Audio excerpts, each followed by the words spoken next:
All right. We are live. It is Wednesday. I'm pretty sure it's Wednesday at 10:43 in the morning. I am very, very, very excited to be on with my new friend and author, Jamie Ryder. We met, Jamie, I completely forgot how we met, but I think we got introduced by somebody, right? Who introduced us? Do you remember? That's right. Yeah, so I remember us being introduced by Victor, who had the Zen Stoic podcast, and That's he right. introduced me to you. Yeah. That's right. Big shout out to my brother Victor, who is such a good bro. He's Austin. He's a Stoic. He's a coach. He's a hypnotherapist as well, NLP expert like myself. So he introduced us. And so Jamie, I want to first, before we get into the content we're going to talk about today, which is the Viking wisdom for modern warriors. This is for men and women warriors, not just men. But we're talking about the ancient wisdom, ancient ethos that can lead us to a stronger life, business, how we show up as men and women. So that's what we're going to be talking about today. So Jamie, just give us a real quick premise on your book. Go ahead and show everybody your book. This is an awesome book. It's a great read. One of the There best you I've go. seen in a while. Norse Fighting Heroes, beautiful cover, everything well written. Tell us a little bit about you, where you are, and why you wrote the book. Yeah, absolutely. So first, thank you, AJ, for having me on. It's a real pleasure today. I am coming to you from the UK, Manchester, England. The book Norse Fighting Heroes was written for a number of reasons, but at its essence, it is distilling the core of Viking philosophy into how it can be applied to the modern day through many different stories of legendary Norse figures and real historical figures, looking at general themes of ambition, leadership, loyalty, and honor and courage, and again, how that is applied to the modern day, whether it's personal and through business use. Love it. Yes, this is so important. This is one of my literal favorite topics to talk about. Those of you who know that I throw a Viking event every year probably, get why I'm excited about this. But something that's been close to my heart is, look, there's a lot of modern marketing. There's a lot of modern coaches and authors and books out there. And my challenge was that there's a lot of bullshit out there. There's a lot of stuff that's recasted, and there's a lot of stuff that works, and there's a lot of stuff that just kind of doesn't work. So I went on a mission to go search for the people, the places, and the ways that I can connect to ancient wisdom. One of those is in Norway. It's in my blood. I've got Scandinavian in my DNA, and it's a place where I call home. It's a place where I literally wept for 15 minutes uncontrollably when I was in Norway. I don't know if I told you this, Jamie, or maybe I did, but it is like the gods, the energy of Norway. Literally, I'm getting chills again right now because it just spoke to me. It literally said, "Welcome home." And there's so much we can learn from the primal ways, from the ancient ways that have just been forgotten or just hasn't been mainstream. So today we're going to be we're going to be diving into the book, yes, but really we're going to be exploring, like, what if ancient Vikings knew something that we forgot? What are some of the things that they used to live their lives by? And I'm not talking. Let me just also preface this. When we're talking the Vikings, I know many of you have watched the Vikings TV show. Fantastic. There's a lot of Viking shows out there. And I know somebody who consults in on that. For the first 2 or 3 seasons, there's the accuracy within history based on what we know. Vikings didn't write a lot of stuff down, so we're a little bit limited to that. And it was also jaded by the Christians coming in and converting paganism into Christianism. But we don't know that much. So we're not gonna let's debunk a few myths, and that might be a good place for us to start. Jamie, is what are some of the most popular myths about Vikings that people think and know from all the movies and Hollywood and stuff? Maybe 2 or 3 of the best the myths right there. How about that? Yeah, I love this question, AJ, and it's great to debate this with you. But I think one of the easiest things to understand is people tend to think, in the general sense, that the Vikings were like one single ethnic group, and that is not true at all. They were a bunch of disparate tribes across the Viking Age who were all vying for survival, trying to expand and understand their world. You had the Norse, the Danes, the Swedes, and even at that point, the country or the wider ethnic background of Scandinavia was not an actual established place yet. It was just these tribes coming together. And again, the word Viking, there's lots of different interpretations, but I always like the idea that the actual term Viking was a job description, wasn't it? It was to go Viking. These raiders went out into the world, and you could apply that to a certain extent to these women explorers as well, to be a Viking was not just to fight. They were explorers, they were farmers who traveled just to understand how they needed to survive in that very harsh world. And a third one is that really deep pop culture myth that all Vikings wore horned helmets. And just to go to the book a little bit, it was deliberate for me to include the horned helmet on the book just to understand that that's what people think initially when they see Vikings, but they open Right. the book and it's like, yep, no, the actual myth was that was just invented through pop culture and what came after, long after the Viking Age. Yeah, well said. Yeah, there's a bunch of mythos. There's also the mythos about a myth about them being always these dirty, grungy, barbarian looking jacked Vikings, but in many cases from what we've gathered, um people the Viking people love to look good as well. They would be a little bit cleaner too sometimes. They have some jewelry and they like their silks. They were very great at, like you said, explorers. They were the unsung heroes of the world. They were the entrepreneurs of the day who had their amazing ships to be able to let them go so much further than their place in Norway. And so yeah, those are some fun ones. What's maybe another myth that people think about Vikings? I think going on, touching on your point against that hyper masculine, like brutish, rugged aspect, certainly that was important, but it was such an intelligent culture as well. If you think about it from, say, the European or the British perspective, when they were coming over to England and raiding, the Christians would have thought, oh, these guys are raiders who are just trying to pillage us. But if you think about it, they had to be sophisticated to actually put their culture over into these other countries and actually assimilate over the entire course of the Viking Age. If you think of the Normans, who the Norse established their official landing place in France, that became Normandy again with William the Conqueror. That came out of the Norse originally. So you have to think they were much more politically motivated and also intelligent in how they saw the world and very otherworldly as well for many different reasons, which I'm sure we'll get into as the conversation progresses. Yeah, for sure. And one more that popped out before we move on to the next question is a lot of people saw them as these raping and pillaging, right? There's just these brutish people going in and doing that. And from a lot of the interviews that I've done, I found that that's not actually necessarily true. Um, what I fell in love with was the beautiful balance between masculine and feminine that they had. The fact that the women were, and correct me if I'm wrong, but this is coming from a bunch of other interviews from Viking experts. The women were not subservient. They're not there to run the farm and run the household and all that. They got to do that. They would welcome people into their home and share amongst the blessings that they would have, not because they had to. The man would go, he would go fight, he would go explore and do all that, but the women fought side by side as shield maidens as well. There's a lot of beautiful things we can learn from the Viking age, the true Viking age of that. So anything to add about the masculine and feminine balance? Yeah, it's incredible, and it's a great point because the shield maiden conversation always comes up, and it's just really interesting if you think about it from other cultures as well, particularly in Britain again at that time. Women, by contrast to Norse women over the other side of the water in the sea, they did have much more independent control, if you want to call it that, by being able to choose to a certain extent. Yes, they were still subject to the cultural norms of their age, where the men did have the ultimate say over the communities, but uh, realistically and in other perspectives, yes. And something else I would like to touch upon, which is in the book, is I really like to focus on this idea of the Norse consciousness, which is important, and I thought was broken down into four parts, which is fascinating. You had the hammer, which was the body, the shell, the container of the person who was in the Viking Age. It was the shape shifting.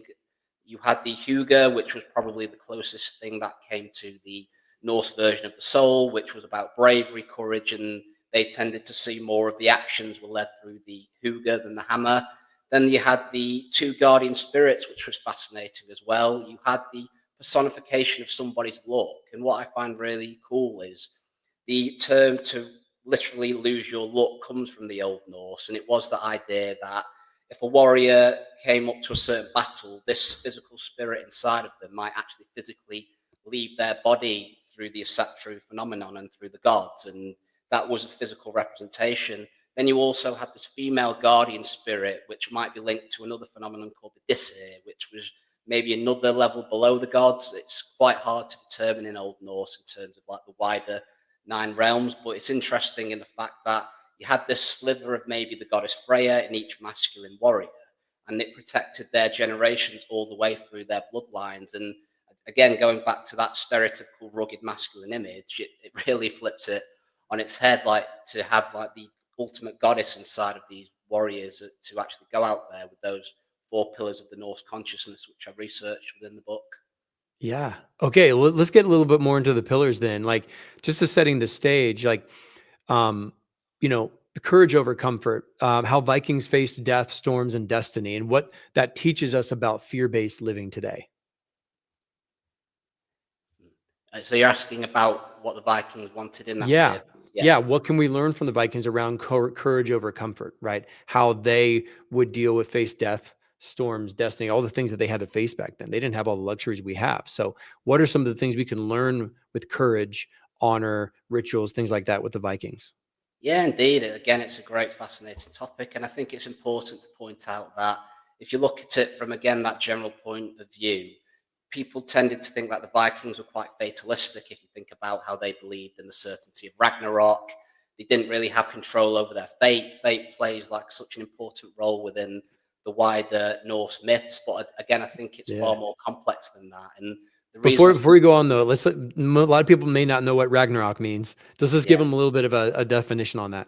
Yeah, good point. So Ragnarok, for people who don't know, is basically the Norse version of the apocalypse, where Odin is one of the main heroes. He fights the great wolf Fenrir, who was unleashed by Loki, and it brings about storms, and the world gets reborn through ice and fire, and has informed many different myths and other pop culture stories throughout the generations and through the world. And again, it goes back to that idea of fate, and you can't escape your fate no matter what you do. But again, I think it's very nuanced in the actual Norse mythos that comes to us if you really deep dive into the subject. Yeah, awesome. Okay. So what else is important to talk about with the pillars of the Viking ethos? We talked about one of them is like we were discussing beforehand, like honor as currency. You're being in integrity, being a man or woman of your word, the importance of that and how the Vikings lived through that.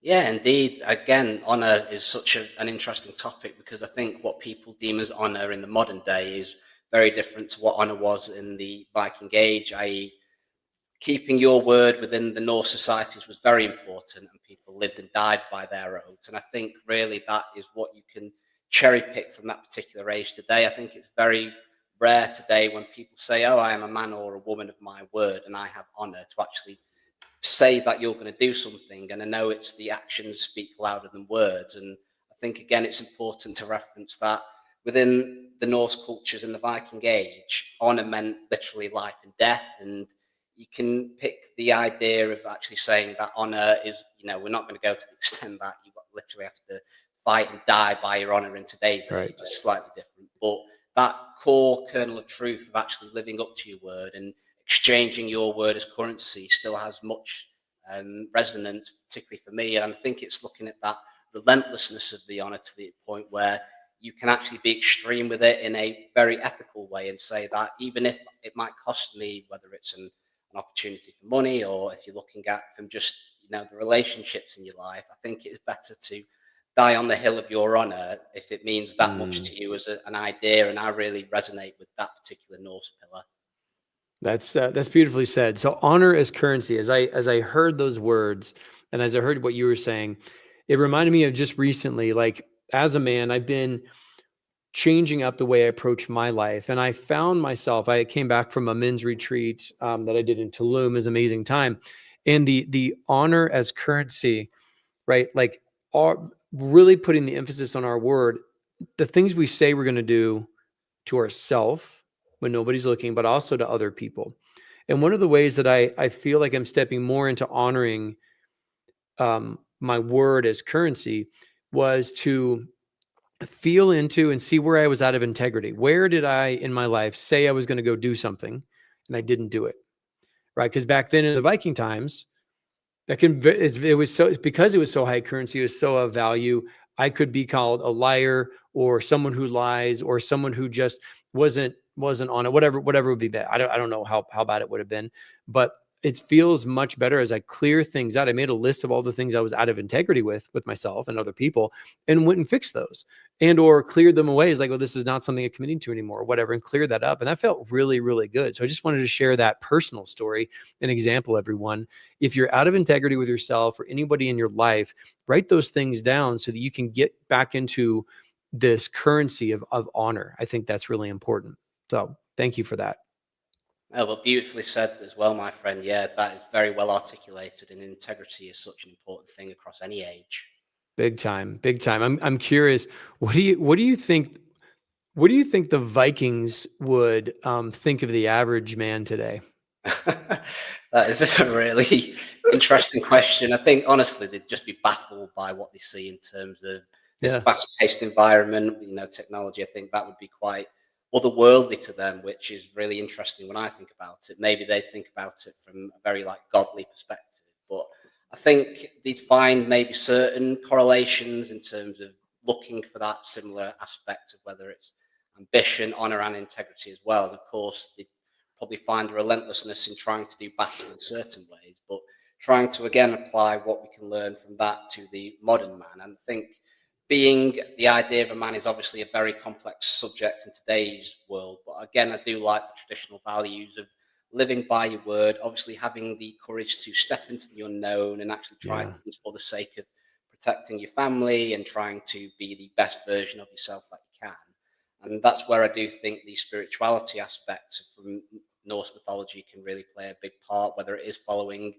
the teachings of Odin or Thor and looking at those masculine providers in one aspect of them, because of course the Norse gods had many different aspects, didn't they? Odin could be the god of poetry, the god of warriors, but of course he was also the god of liars to a certain point as well. That And some they were all chaos. very Yeah, complex, chaos, yeah, which is what I yeah. like about the Norse gods because they were very human in the stories that I told about them. They're very contradictory, and I think it is important to acknowledge that from the human condition as well. The Norse of the Viking Age saw themselves reflected in their gods, and I still think that might be lost in today's age to a certain point. It is personally, I'm not much of a religious person, but I can appreciate that everybody is more than one thing, and I think for particularly in a religious context, you might want to see yourself in whatever deity you choose to worship, for example, if it helps bring it a bit more down to earth for you. Beautifully said. Wonderful. Well, now we're talking, I want to get a little bit into the mysticism and the magic. So I'm going to hold my hands up here. I don't know if I can get them focused, but I've got runes tattooed on my finger. There we go. And one of these is Odin's Othala. I've also got these rings that have the Elder Futhark on it. So I want to talk about ritual and runes. So with the Vikings, like bringing in this mystical spiritual code that guided them. Can we talk a little bit about, if anybody doesn't know about what runes are, let's start kind of really basic and then tying it into leadership, intuition, masculine and feminine, how these runes work. Yeah, indeed. Again, it's a very broad subject, and I think the most basic definition of runes is what you touched upon with the Thuthark, for example. They did have like an alphabet that I believe was originally coming down from Germanic tribes, and it was they did that for spirituality, for symbolism, connection with their gods as well. And if again you look at more into the modern day, there's a lot of more perhaps more modern new agey more styles that were actually coming out of the original Norse runes. It is very hard to tell, but for example, it's great that you showed your tattoos. I have a the Helm of Or rune on my chest, and that comes out of the Volsung saga, where if, for people who don't know, the Volsung saga is one of the most famous Norse myths about fate and honor, and Fafnir the dragon had the Helm of Or helmet where he guarded his treasure jealously, and the hero Sigurd eventually takes that from him and he puts that on as a mantle to be able to become a stronger warrior in essence. And that is one aspect tying to your point about masculinity that's very personal to me. I also have probably can't see it here, but I've got this big Oh, nice. Viking new ruin knots here, which is a Viking male with a dragon helmet over it. Again, I find that for the warrior aspect of just trying to step into the unknown. I have a Thor's hammer, Mjolnir, and Yggdrasil up here as well. Probably can't could see that. But again, that is tying into probably a half Norse sleeve that I have, and I have a wolf that was inspired by my interest in Fenrir as well, for that inevitability of stepping into your fate. And personally, for me, the ruins and the symbology of that really told stories, and that is what I think the Norse were trying to do through their runes. And if you look at famous stories as well, the god most tied to the runes was Odin. He taught himself how to see the ruins. You could have things like speech ruins to teach yourself magic, protection runes. But Odin, being Odin in the stories, he never tells anybody else how to use the ruins. He just Yeah. wanted to keep them for himself. And again, that goes to his role as a chaotic figure. But I think another misconception about runes for the Vikings as well is that originally, when people were researching it, that they only assumed that it was for the upper class, the Mm. elite, the jarls who understood it. But more recent findings, which was interesting to look at from the book, was that every tier of Norse society understood the runes. There was this great discovery quite a number of years back. I believe it might have been in Norway or maybe another part of Scandinavia, but they dug up this massive wooden block of really common runes about laughter and telling jokes between whoever wrote it. I thought that was lovely, because people just thought that this other language that the Norse wrote down, because they never actually wrote any of their stories down. It was always an oral tradition. Right. Just being able to actually put that down just as that little slice, microcosm of their communities was great. That's another aspect of the runes that I appreciate. Wonderful. And I want to bring this home for everybody. Those of you who are, maybe at work right now or at home or whatnot, those of you who are on a spiritual journey of, let's say, meditation, figuring yourself out, learning more about yourself. What I do is, so with these runes on my hand, and this is a binderund, which is a series of different runes put into like a stave or a design where you're putting all these different ones in there. And what I do is I will sit and meditate. Even sometimes in the car, I will put on Galder. Galder is Galdr, Galdering. Galdering is like, if I want to do Olfala, I can say O Thala. I can sing the vibration of these runes, and I'm humming them. It's almost like chanting Om, right? But this is the Norse side of it. So you can chant these different frequencies and these symbologies and bring in those energies. So certain ones are for, let's say, well, like Uruz is one I have. My dear friend Ash, who did these tattoos, she's creating Uruz, which is about personal power and grit and pushing through and strength. So when you're feeling low, when you're feeling tired, when you're feeling like not doing the thing you should go do, you can breathe, tap in to Uruz, and you can hum it, you can sing it, you can just say the name silently in your head and tap into it, or draw it as well. There's also card decks that are oracle card decks where you can gain that power. What we're talking about doing is the same thing they've been doing thousands of years ago, when they were just using and tapping into these frequencies, using and tapping into this symbology. And you don't have to be religious or not religious. They work for anyone and everyone. It's just really fun for me to, and that's why I put different ones on my fingers, is because I can go like this and remember, look at what I want to tap into. And these can also power my business, my decision making. And just like you can type into the archetypes of the gods aren't these walking around beings. They're these archetypes, these energies we can connect with that are also inside of us. So I think it's really fun to play with what's been around for thousands of years and apply it to our lives and our businesses. So I just wanted to add that we're taking the mystical stuff, but also then how do we apply it to our life and our business? Hopefully that's clear. Anybody has questions, just put them in the comments. Hopefully it's not too woo or too out there, but I actually apply this stuff to my business and to my life. Anything else to add there, Jamie, on the runes? Well, I just want to say that I didn't know the frequency and the tapping was a great connection there, and it's just a great little idea of chanting, breathing exercises, and how universal these themes are across no matter where you are in the world. Yeah, it's really fun to play with. And when you build, just like anything, if you build a relationship with energy is everything. There's energy is not created or destroyed. Energy just is. So there's all these things we can tap into that we rarely talk about. And it's a really fun play. But if you like go Google search on or not Google search, like Spotify or whatever, you can go on Galdr, Galdr. You can go Galdr, like Viking runes and stuff. And it's like each rune has like this drum and these people like humming it. So you can just listen to it and just tap in and let it serenade you. So little, I could go on for runes for days. We could even have a whole nother conversation about runes, but I wanted to move on to some different things. And let me just stay on the topic of career. Like, again, the Viking content here, this ancient wisdom, how do we apply it to our lives? So how do you think, Jamie, that someone could lead like a Viking, become more of a leader like a Viking, and apply that to their job? Yeah, great question. And a very easy way to apply what we've been talking about is simply definitely take accountability for your own actions. Think about it from that idea of being a Jarl, the head of your community. A Jarl is only as good as the people beneath them, and vice versa. You have to give back as a leader because they prop you up, and it's a two-way street. That's something I always try to apply with every person that I meet, whether it's in a good context or negative. It's just trying to set that example. Yeah, that's a great one. What's one Viking habit or mindset that they can apply to their decision making? This is the thing. It's like so simple, but obviously it's easier said than done. For me, it is being able to keep your oath. It is not being something of a procrastinator when you say you're going to do something. It is again living on that hill. If you're going to do something, put your right foot forward and try to cut away as many distractions as possible. Try to clear your head when you need to make a decision that counts, whether it's on a small level, whether it's on a large level, whether you're a parent or an entrepreneur. Yeah. And for like the shield maidens, right? The shield maidens and the Viking warriors, let's put them on that same platform there. I want to challenge everyone listening to this, and I'm wondering if what would your morning routine look like if you were a Viking?